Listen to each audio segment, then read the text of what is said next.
Swag out them boss. Look, is that bow tie paisley?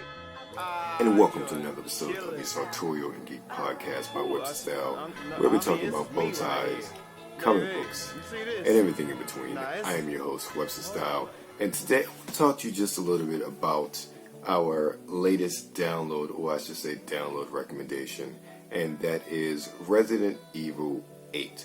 Now, some weeks ago, I talked about how I was downloading the original Resident Evil, and that was my first official time playing it. Well, one of the things that I realized is that RE games just aren't games that I play. I mean, that's really what it is. It's not my style, so to speak. These aren't the games that, as far as from a play standpoint, I really get engrossed in. I like something a bit more action-packed. I like something a bit more platformy. So RE just doesn't fit my bill as far as a playthrough. Now, as far as watching and appreciating Resident Evil, I sincerely and wholeheartedly do. I really enjoy the series. I have enjoyed, especially over the past couple of years, watching various content creators play through the Resident Evil 2 remake, Resident Evil 3 remake, and Resident Evil 7 remake. And of course, with 8, I am, or I should say Resident Evil Village, I am currently watching the playthrough of one of, I guess, my favorite, if you call it favorite, gaming YouTubers, and that's the Rad Brad. Not really a plug, but I enjoy his commentary throughout. There are some gamers that I watch it, and I don't want to hear you talk all of the time, and some of the banter it's just annoying. I enjoy listening to Brady. He doesn't talk too much, but he's genuinely excited every time he gets in and goes through a playthrough and accomplishes something or discovers something. So in that aspect, I enjoy it, but the game itself is lush. It is such a beautiful setting in this sort of Eastern European village / castle, and I'm very interested to see how these new creatures, monsters, really evolve on the Resident Evil lore, and as always, how everything is connected back to Umbrella or its offshoots as the story has gone thus far. And this story continues from Resident Evil 7, where we follow the further adventures of Ethan Winters, his wife Mia, and fan favorite Chris Redfield. So if you are someone who is into survival horror or even first person, I think the jump to first person has definitely changed the dynamic of the series, probably where it's not as scary to some extent, or at least by some people's opinions, but it definitely provides a level of immersiveness that you did not find in the original take on the game.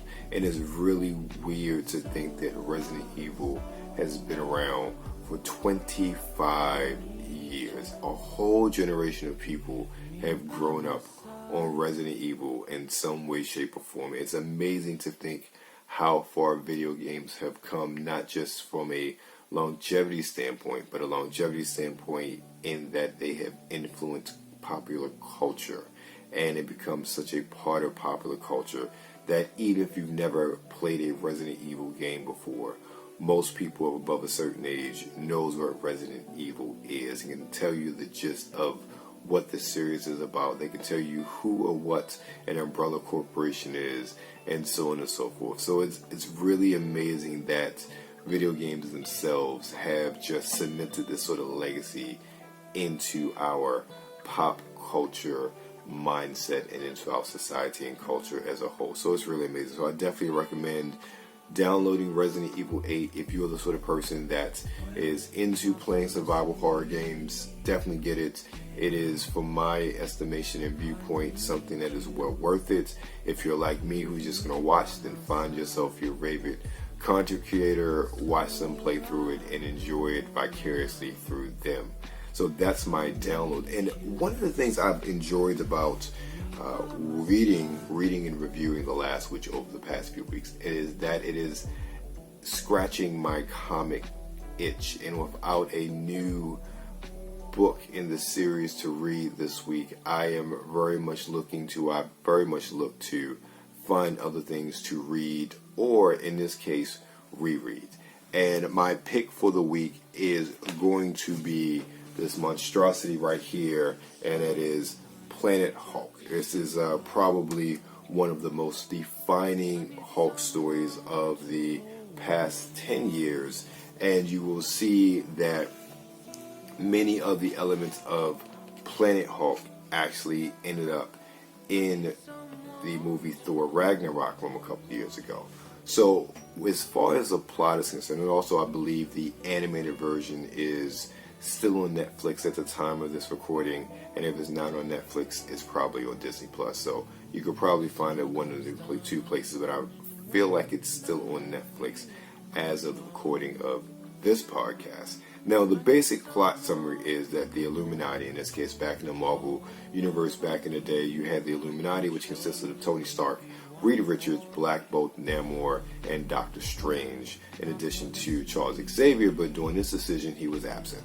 The Hulk basically had run amok and was just causing rampant destruction all over the place. So they were trying to figure out how to deal with him. So in this case, a decision was made to basically put the Hulk in a shuttle, ship his behind off to some uninhabited planet so he could not hurt anyone else anymore.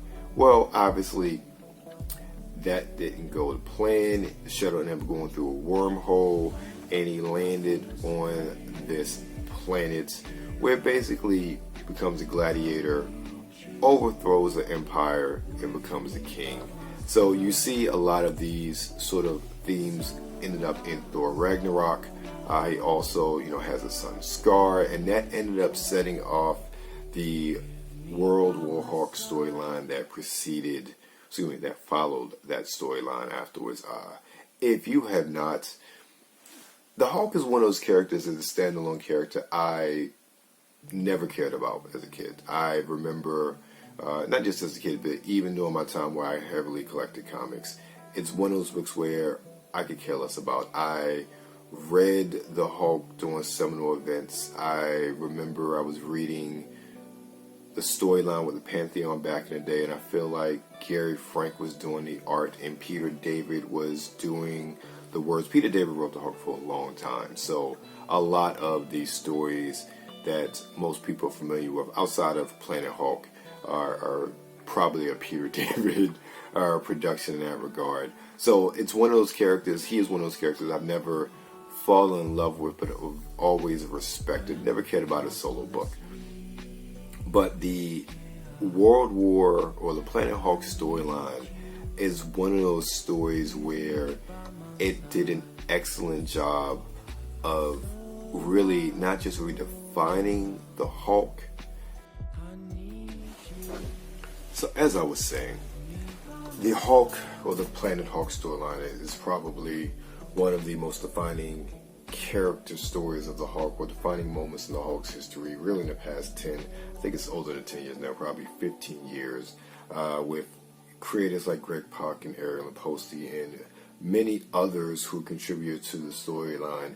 It's just one of those times where you really got to see a character like the Hulk with decades-long history and consciousness as far as the public realm is concerned really feel fresh and different while still remaining true to what the character was and who the character always will be. And again, you can only have the Hulk fight Abomination so many times. You can only have so many variations of the Hulk between Red Hulk and then Amadeus Cho's Hulk, and even the variations of Bruce Banner with Green Hulk, Grey Hulk, Mr. Fix-It. You can only rehash those stories so often. So that's why Planet Hulk, in my opinion, is really one of those stories where even if you don't like the Hulk, it's such a good read and it tells such a great story that you will definitely come away impressed and have a newfound respect for the character of the Hulk after reading this storyline. So that's my recommendation as far as the comic this week, and is the trade paperback with the collected edition of Planet Hulk. Now, with that, we have talked a lot about spring fragrances over the past few weeks. We've had great special guests stop through, from Brigro to Rev DC, with their recommendations for the spring. And again, talking to those two guys, there are definitely a lot more they could recommend.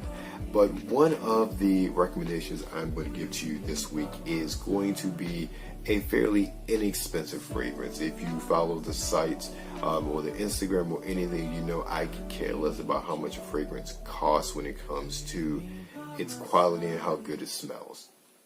And one of the fragrances that I enjoy, especially for the spring, is going to be Atlas by Old Navy. I'm trying to find it. So it's right here. It's a small bottle, 50 ml bottle. It retails for $16. I believe when I purchased this, it was half off, so it was $8. Old Navy is seriously slept on when it comes to their fragrances. No, these fragrances are not going to rival your niche brands. That is not what's going to happen.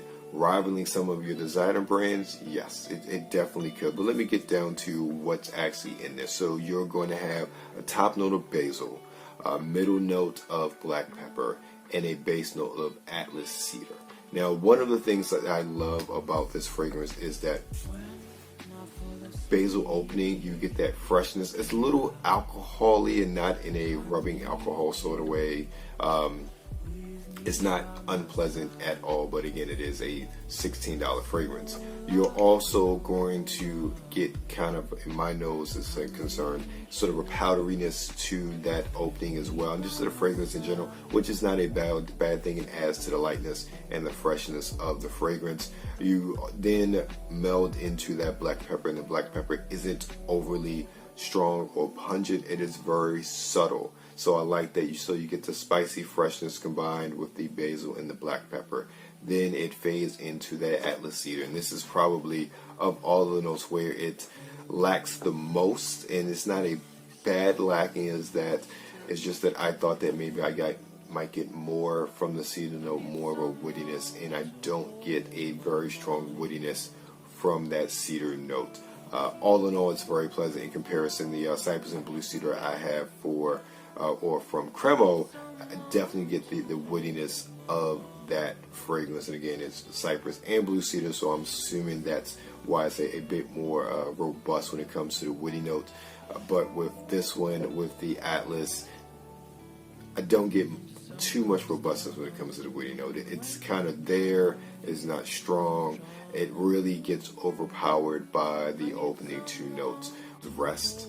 So it's one of the ones that I definitely think, if you're just looking to experiment, looking to find something new, just looking for something a bit fresh for the spring, the Atlas by Old Navy will definitely satisfy all those requirements, and you'll still keep some money in your pocket.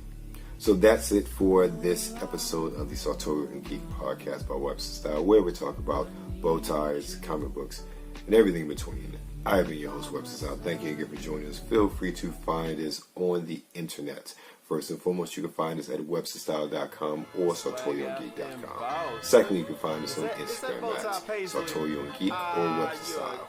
Thirdly, you can find us on Twitter at Webster Style. And again, any comments, criticisms, show ideas, questions, feel free to drop us an email at info@websterstylemagazine.com.